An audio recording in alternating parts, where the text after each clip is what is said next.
আসসালামু আলাইকুম রহমতুল্লাহ। যে যেখানে আছেন দেশে অথবা দেশের বাইরে, আশা করি ভালো আছেন। ভিউয়ার্স, নির্বাচন ও নির্বাচন সংক্রান্ত নিউজগুলো সবার আগে আমরা আপনাদের সামনে উপস্থাপনের চেষ্টা করি। তারই ধারাবাহিকতায় আর একটা নিউজ এই মুহূর্তে আপনাদের সামনে আমরা নিয়ে আসছি, নির্বাচন সংক্রান্ত নিউজ। ভিউয়ার্স, নিউজটিতে যাওয়ার আগে আমি অনুরোধ করব, আপনি যদি এই চ্যানেলে নতুন হয়ে থাকেন, চ্যানেলটিকে সাবস্ক্রাইব করে বেল বাটনটি অন করে দিয়ে আমাদের সাথে থাকবেন। চলুন দেখি আজকের এই নিউজটিতে কি প্রকাশ করেছে নির্বাচন কমিশন।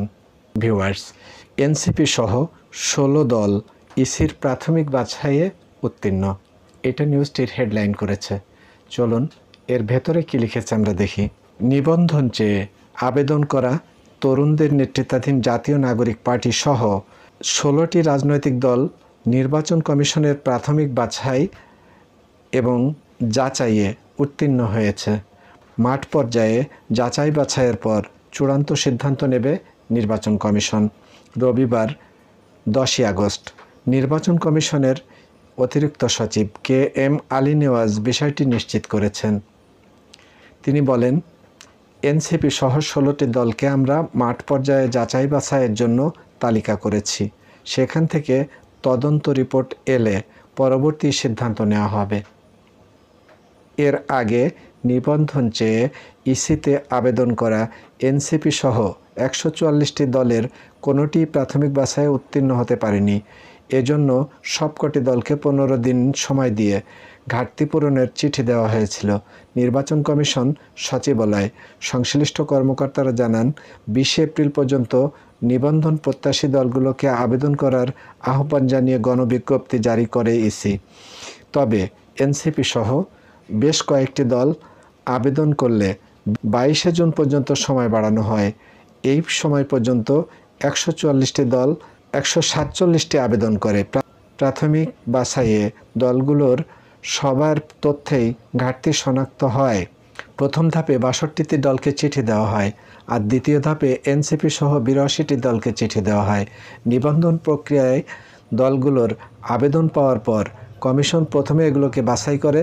এই বাছাইয়ে উত্তীর্ণ দলগুলোকে তথ্যাবলী সরেজমিনে তদন্ত শেষে বাছাই সম্পন্ন করে টিকে থাকা দলগুলোর বিষয়ে দাবি আপত্তি চেয়ে বিজ্ঞপ্তি দেয় কমিশন।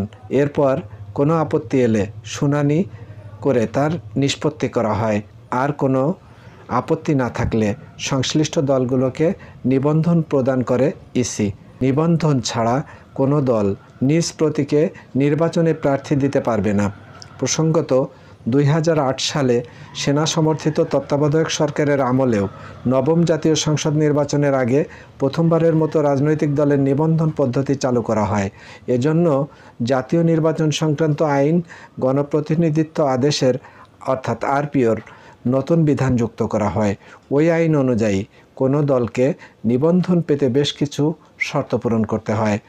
শর্তগুলোর মধ্যে রয়েছে দলের কেন্দ্রীয় কমিটি সহ একটি সক্রিয় কেন্দ্রীয় কার্যালয়, অন্তত 1/3 প্রশাসনিক জেলায় কার্যকর এবং অন্তত 100টি উপজেলায় বা মেট্রোপলিটন মহানগর থানার কার্যালয় থাকতে হবে এবং প্রতিটি কার্যালয়ে ন্যূনতম 200 ভোটার তালিকাভুক্ত থাকতে হবে।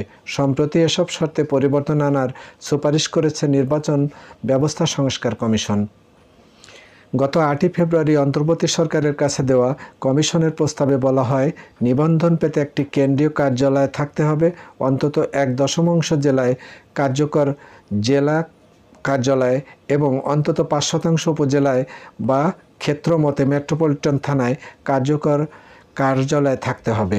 দলের সদস্য হিসেবে ন্যূনতম 5000 ভোটার তালিকাভুক্ত থাকতে হবে। কিন্তু এই সুপারিশ অনুসারে আরপিও সংশ্লিষ্ট বিধান সংশোধন না হওয়ার কারণে নির্বাচন কমিশন বিদ্যমান আইনেই অনুসরণে দলগুলোর নিবন্ধনের ব্যবস্থা নিচ্ছে। ভিউয়ার্স, এই ছিল এই নিউজটি। এই নিউজটি প্রকাশ করেছে কালের কণ্ঠ। কালের কণ্ঠ থেকে নিউজটি আপনাদের সামনে আমরা তুলে এনেছি। ভিউয়ার্স, নির্বাচন সংক্রান্ত নিউজগুলো জরুরি, সেই কারণেই আমরা অনুরোধ করে থাকি আপনাদের কাছে শেয়ার করে দিয়ে সবাইকে দেখার ব্যবস্থা করার জন্য। আপনারা কেউ কেউ সেটা রাখেন, কেউ কেউ রাখেন না। তারপরেও আমরা অনুরোধ করি, যদি নিউজটি ভালো লাগে নিউজটিকে শেয়ার করে দিয়ে সারা দেশের মানুষকে দেখার সুব্যবস্থা করে দেবেন, এটুকু আমাদের অনুরোধ। আর চ্যানেলটিকে সাবস্ক্রাইব করে সাথে থাকবেন আমাদের বেল বাটনটিকে অন করে দিয়ে। এতক্ষণ সাথে ছিলাম আমি মির্জা তারিকুল ইসলাম। আপনারা যে যেখানে আছেন, দেশে অথবা দেশের বাইরে, আমাদের প্রত্যাশা আপনারা ভালো থাকবেন।